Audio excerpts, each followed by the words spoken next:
namwe mutandika bamalawo siwe wao mpola mpola omanyi kye tugenda okukola tugenda kukwataganira ku gundi bwe bakola bino byazaakolanga bino ebya live zaabwe kola ku bakulembeze abeesimbeewo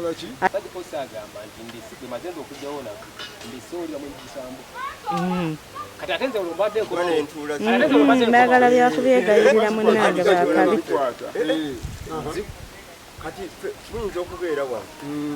kuba naye bwe mbadde mu mmotoka obudde kyembagambye abasirikale bano battiddwa ki ababase emisambo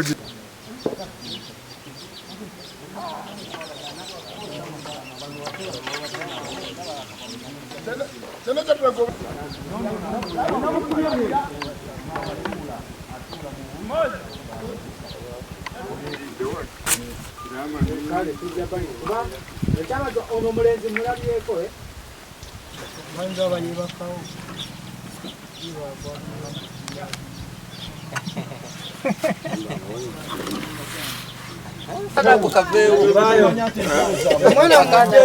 omwana avuddewo baale tebamutereezezza naye ye essaawa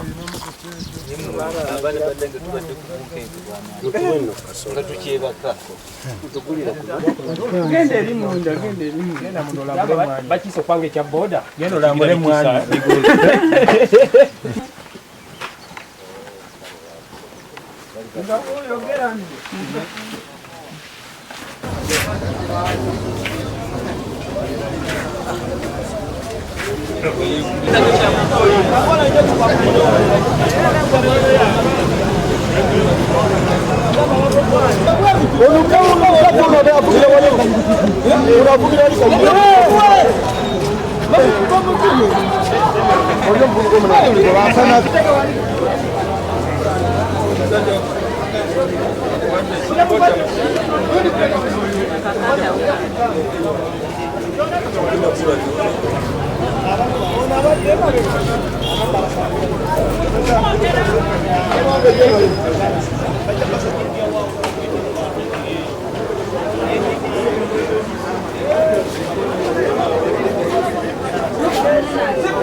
twagala kukeberako oba muzibo waliwo ezaffe ezakwatibwa fayiro zaffe zikyaliyo ku poliisi ziryawo zoziraba kyeziryawo zonna mwazirabye wakatuuka eri atanaba kulaba ku picha eziryawo ani mikono banzigiremu bagende wali balabe twahanze naawe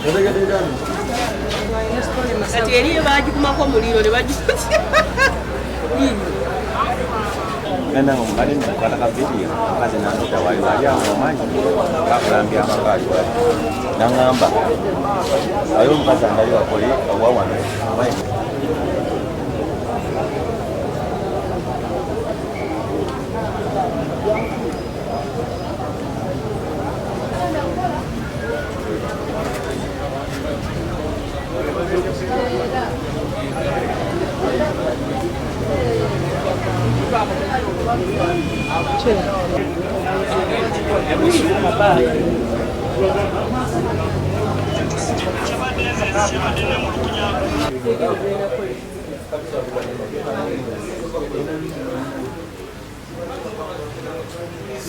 Mr. Chimino.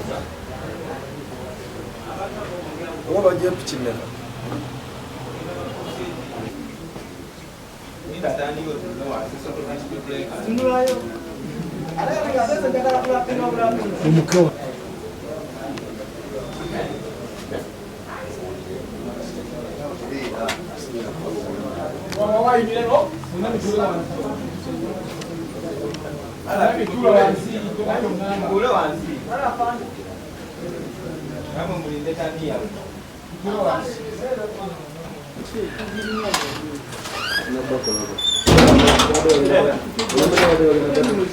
mutuufu tugula piki nga ziri mu makubo matuufu oba tetulinawo nsonga yonna gye tugamba nti oba ku piki ze twatunda waliwo aleese piki enzibe tetwagimuguza n'ogamba nti nno eziza omuzigo. Ankute eggulo kona kuva ggulo mpaka kati mbadde nange nkyebuuza omusango gwankwasiza konadde ku galagi twadde tuli mu kanika ne batusalako patron ejja n'emmotoka ez'enjawulo ne batusazeeko ne bagamba twagakola research ku galagiyo ne mbagamba tisoke mukole kyonna kyemula kimukola kimwaga ne bakola research ne batugamba tujje ffenna nadde nabo bakiraya nti benkanikira ne babaleeta ne piki zaabwe n'abaana benjigiriza oba oli awo nti omuntu osooberawo ng'erinnya lyo livuga nnyo okulabika nti livuga okuba nga lya njawulo ku gundi endala ku galagi endala ensonga lwaki zabadde essaawa 10:35 nga neebase naye nga sibulizaako nagenza okuwulira nga mpulira ekikoona nempuliriza ogwokubiri nempulira n'ogwokusatu n'ogwokuna nengolokoka olagolokose mu kutya okungi nengenda ku ttaala ku switch nenjijjako switch nenjizaako nenyanguwa nengenda mu disa ntonako ebweru nenyanguwa ku ttaala nendijjako nagenza okulya mpulira akadduka nkakasa badde banonye piki kubanga kumpi gwe kyekigenda mu maaso kati buli kadde owulira bakuba bowulira bakoze bali ku mudiro gwa piki okutya tulina kungi nnyo nti lwe badde otya nti bakusanga mu kkubo oba ne bakuba akanyondo oba ne bagibbira ku mukolo oba ne bagibbira wantu wonna wooli naye ku ssaawa zino kati baginona mu nnyumba kino kyaliikiriza ddala kubanga oba weebase batayiminga wanyine wali piki ogenda okugoloka nga piki bagitutte dda piki bbiri naye yafembayo banfumita no mutayimbwa banfumita omutayimbwa wano ne bagitwala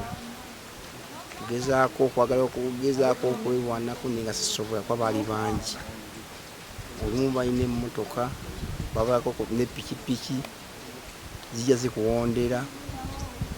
naye tusaba batuyambe ku byeyokwerinda security eyongemuku ku maanyi. Bazze mu luka gwange nga bazze okutukolako ebikyamu nga batubako piki ate mu nziba ey'enjawulo ate nga tuli wala n'ebitongole by'okwerinda awo nno wenasabidde oba wensabira gavumenti nti ng'omuluka gwange gutwala ebyalo 9 okutusembereza police station ekyakalinzi kuba we wasangibwa watandikira ddala obubbi obwenkunala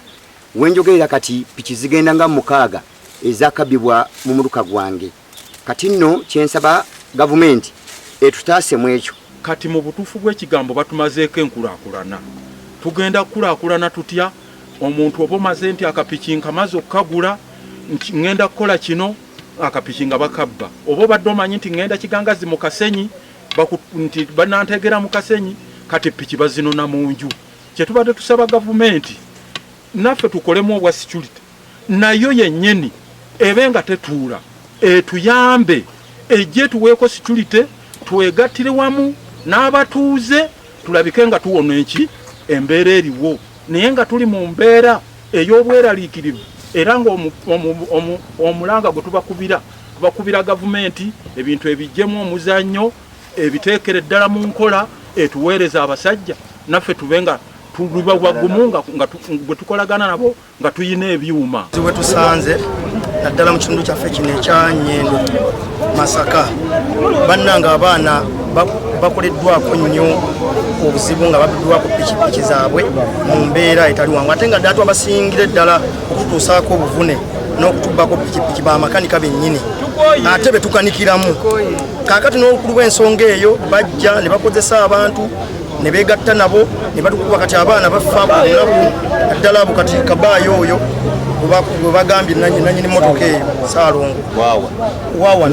weviira wano naye nga tuli mu mbeera mbi bannange tusaba poliisi eyongeremu amaanyi mu bikwekweto bino kubanga mu wiiki emu twakaziika abaana abali mu 4 abantu bannaffe bakooda bannaffe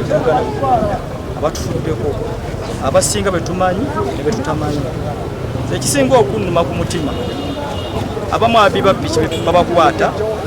ate era ne babata. Ekitegeera zekyemmache kwanza Kabaya siina kimumanyiko nnyo badde nkanikirawo nnyo piki. Ekitegeera jera nemmega tulina piki lwatoga lutunga era ne bansindika ewa Kabaya nti yakulanga buloka yamanya bagula piki oba ng'oyagala okugula piki otuukira waani watukira wa Kabaya. Nensi mbadde sitamanyi tuba piki ezo babadde batunda nti bazibaddeko oba kaadi oba zibadde za ndagaano simanyi. Mpulidde ensonga gye mugamba nti bayinza okugamba nti eka wano oli n'omuteeka mu kazikiza. Mwana wa ssebo anaakubba toyinza kumwawula n'ataakole ki. Ne mu ttaala bakubbiramu wakati nze yange baagitwalira wali Kitenga omuzikiti omunene mu January ono. Mbatutte mbatadde mu mataala naye era tekyabalobera kunkola ki. So poliisi erina kutuyambako n'erema kukola bikwekweto mu kibuga wakati muno. Ekolemuko ku bikwekweto ebbali w'ekibuga kubanga oluusi tulaajana n'okulaajana naye nga obuyambi butono. Tuvuga piki za kampuni ogeza Mogo wattu ogeza ne tugende ne bwe tubakubira ekiro nga piki bazibbye tebatudduukirira. Ne wano babaze tubanja ate batunuwa bateekamu nnyo amaanyi agakola ki agatunoonya nga baze tubanja kakye neemulugunyako ababbi bali mu kampuni mwennyini oba piki bw'eba enaatera okuggwayo ng'etambudde ebbanga ppangu ebbibwa nnyo inza nti bw'oba ogiguze $9,000,000 n'ogiyingira $7,700,000 awo piki bazitwala nnyo mu biseera ebyo.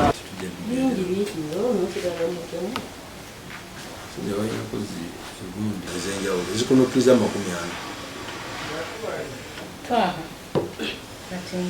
okusinziira ku bumenyi bw'amateeka oba okuva ku bumenyi bw'amateeka obadde bukudde ejjembe mu Bendowendo lino oba mu Masaka East Region, poliisi zaffe ez'enjawulo okusinga ddala Nyendo Mukungwe Police Division zikoze ebikwekweto nga muno muzikwatidde piki eziwera ddala ezikunukiriza mwana ekika kya Bajaj Boxer nga zijjiddwa mu magalaja ag'enjawulo n'ebifo eby'enjawulo nga ababadde nazo tebalina buwandiike bwonna buzoogerako. Awo nno nekiwanuuzibwa nti ziyinza okuba zezo ezibadde zibbibwa mu bitundu eby'enjawulo. Abasinga okuba nti abantu badde babasongamu olunwe kuliko amanyiddwa nga Kibira Joseph Muwonge saako ne Sebowa Godfrey Kabaya ng'ono kigambibwa Kabaya wavuddeyo piki eziwera ddala 14. Bano nabo tubalina mu kaduukulu kaffe batuyambeko mu kunoonyereza naye nga waliwo ekiraga nti balina obukwatane ku bwa piki buno badde bugenda mu maaso. Era ebikwekweto bino bikyagenda mu maaso ne mu disitulikisi endala okulaba nga tujjawo obumenyi bw'amateeka buno. Obumenyi bw'amateeka buno abamu babadde bamenya n'amayumba g'abantu nga bateekamu ebituli ne babeera nga banyagulula piki ezo. Saako n'abo abantu badde batandise okuba obutayimba. Okusinziira ku bantu 3 betwakafiirwa mu nnaku 2 nga bonna abakuba nnyondo okuli abafiiridde ekyalusowe abavuzi ba booda nga 3 twafunayo omuntu eyakubibwa ennyondo n'ennya newabaawo omuntu eyakubibwa ennyondo ate n'ekitenga naye newabaawo omuntu eyakubiddwa ennyondo n'atwalibwako pikipiki. So okusinziira ku ebyo tubaye tetusobola kutuula wabula okunyikiza operations netubeera nga tukwata abantu bano saako n'okwata pikipiki zino ez'enjawulo.